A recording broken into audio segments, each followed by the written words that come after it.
ಪೂಜ್ಯ ಸ್ವಾಮೀಜಿಯವರುಗಳೇ ಹಾಗೂ ಪೂಜ್ಯ ಧರ್ಮಸ್ಥಳದ ಹೆಗ್ಗಡೆಯವರೇ, ಹಿರಿಯರೇ, ವಿದ್ಯಾವಂತರೇ, ಬುದ್ಧಿವಂತರೇ ಹಾಗೂ ಇಲ್ಲಿ ನೆರೆದಿರತಕ್ಕ ಅನೇಕ ನಮ್ಮ ಅಭಿಮಾನಿ ಬಂಧುಗಳೇ, ನನಗನ್ಸುತ್ತೆ ಇಲ್ಲಿ ಏನು ಮಾತನಾಡಬೇಕು ಅಂತ ನನಗೆ ಗೊತ್ತಾಗ್ತಾ ಇಲ್ಲ.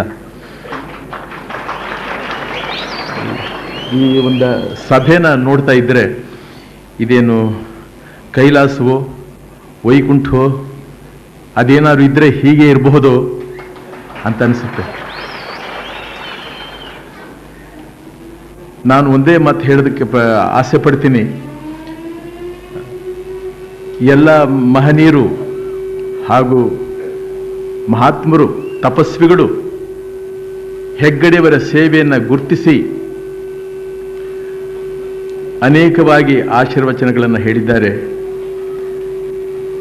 ನಾನು ಏನು ಹೇಳಬಲ್ಲೆ? ದೀನ ನಾನು, ಸಮಸ್ತ ಲೋಕಕ್ಕೆ ದಾನಿ ನೀನು, ವಿಚಾರಿಸಲು ಮತಿಹೀನ ನಾನು, ಮಹಾಮಹಿಮ ಕೈವಲ್ಯಪತಿ ನೀನು, ಏನ ಬಲ್ಲೆನು ನಾನು, ನೆರೆ ಸುಜ್ಞಾನ ಮೂರ್ತಿ ನೀನು, ನಿನ್ನ ಸಮಾನರುಂಟೆ ದೇವ, ರಕ್ಷಣನವರತ.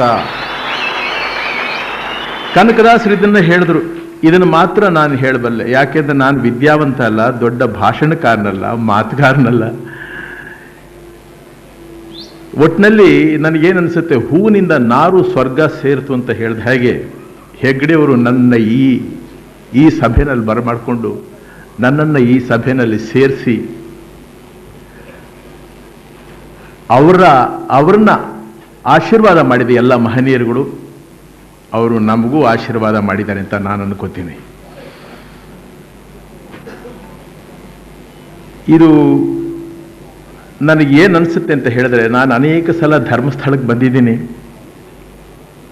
ಹೆಗ್ಗಡೆಯವರು ಮಾಡಿರ್ತಕ್ಕಂಥ ಸೇವೆ ಜನಸೇವೆಯೇ ಜನಾರ್ದನನ ಸೇವೆ ಅಂತ ಹೇಳ್ತಾರೆ ದೊಡ್ಡವರು. ಹಾಗೂ ದೊಡ್ಡ ದೊಡ್ಡ ಸಾಧುಗಳು, ಸಂತರು ಬೇಕಾದಷ್ಟು ಹೇಳಿದ್ದಾರೆ.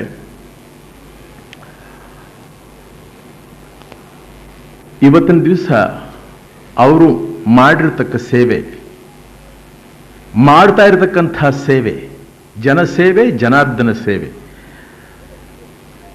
ಅವ್ರಿಗೆ ಎಷ್ಟು ಮಾಡಿದ್ರೂ ತೃಪ್ತಿ ಕಂಡಿರಲಾರು. ಅವರು ಯಾಕೆ ಕಂಡಿರಲಾರು?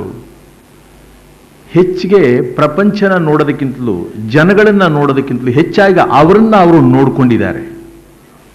ಅವರನ್ನೇ ಅವರು ನೋಡ್ಕೊಂಡಿರೋದ್ರಿಂದ ಇದೇ ನನ್ನ ಕರ್ತವ್ಯ, ಹೀಗೆ ಮಾಡಿದ್ರೆ ಶ್ರೇಯಸ್ಸು, ಇದರಲ್ಲೇ ಶಾಂತಿ, ಸುಖ, ಆನಂದ ಇವುಗಳನ್ನ ಕಂಡುಕೊಂಡಿದ್ದಾರೆ. ಬಹಳ ಅಪರೂಪವಾದಂತಹ ತತ್ವ ಇದು. ಅದನ್ನು ಅವರು ಸಾಧನೆ ಮಾಡಿಬಿಟ್ಟಿದ್ದಾರೆ. ಆದ್ರಿಂದಲೇ ಅನೇಕ ಗ್ರಾಮಗಳ ಅಭ್ಯುದಯ, ಅನೇಕ ಜನರ ಉದ್ಧಾರ, ಬಡ ಜನರ ಉದ್ಧಾರ, ಅವರಿಗೆಲ್ಲ ಜೀವನಕ್ಕೆ ಆಧಾರವಾಗತಕ್ಕಂಥ ಅನೇಕ ಕೆಲಸಗಳನ್ನು ಅವರು ಮಾಡಿ ಧರ್ಮಸ್ಥಳದಲ್ಲಿ ಹೆಸರಿಗೆ ತಕ್ಕ ಹಾಗೆ ಇದು ಧರ್ಮಸ್ಥಳ. ಧರ್ಮಸ್ಥಳ ಅಂದರೆ ಹೇಗೆ ಇದು ಧರ್ಮಸ್ಥಳವಾಯಿತು ಅಂತ ಹೇಳಿದ್ರೆ, ಬರತಕ್ಕಂಥ ಯಾತ್ರಾರ್ಥಿಗಳು ಇಲ್ಲಿ ಅನ್ನದಾನ ಹಾಗೂ ದರ್ಶನ, ಸ್ವಾಮಿಯ ದರ್ಶನ, ಮಂಜುನಾಥನ ದರ್ಶನ ಪಡೆದು ಹೋಗ್ತಾರೆ. ಮಂಜುನಾಥನ ದರ್ಶನ ಪಡೆದು ಹೋಗಬೇಕಾದ್ರೆ ಮಂಜುನಾಥನ ಕಣ್ಣಿಂದ ನೋಡೋದಕ್ಕೆ ಸಾಧ್ಯವಾ? ನೋಡಿದ್ದಾರೆ ಯಾರಾದರೂ? ಇಲ್ಲ.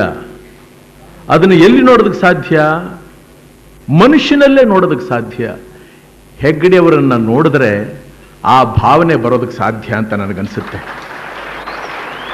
ಆ ವಿಶಾಲವಾದ ಮನೋಭಾವ, ಆ ದೈವತ್ವ ಅದವರಲ್ಲಿದ್ದರೆ ಮಾತ್ರ ಅದು ಸಾಧ್ಯವೇ ಹೊರತು, ಯಾತಕ್ಕೆಂದರೆ 25 ವರ್ಷಗಳ ಕಾಲದಿಂದ ಇದೇ ಸೇವೆಯನ್ನು ಮಾಡ್ಕೊಂಡು ಬರ್ತಾ ಇದ್ದಾರೆ. ಅವ್ರಿಗೆ ತೃಪ್ತಿ ಸಿಕ್ಕಿಲ್ಲ ಅಂತ ಹೇಳಿದ್ರೆ ಇನ್ನೂ ಏನೇನು ಮಾಡಬೇಕು ಅನ್ನೋ ಆಸೆ ಅವರಲ್ಲಿದೆ.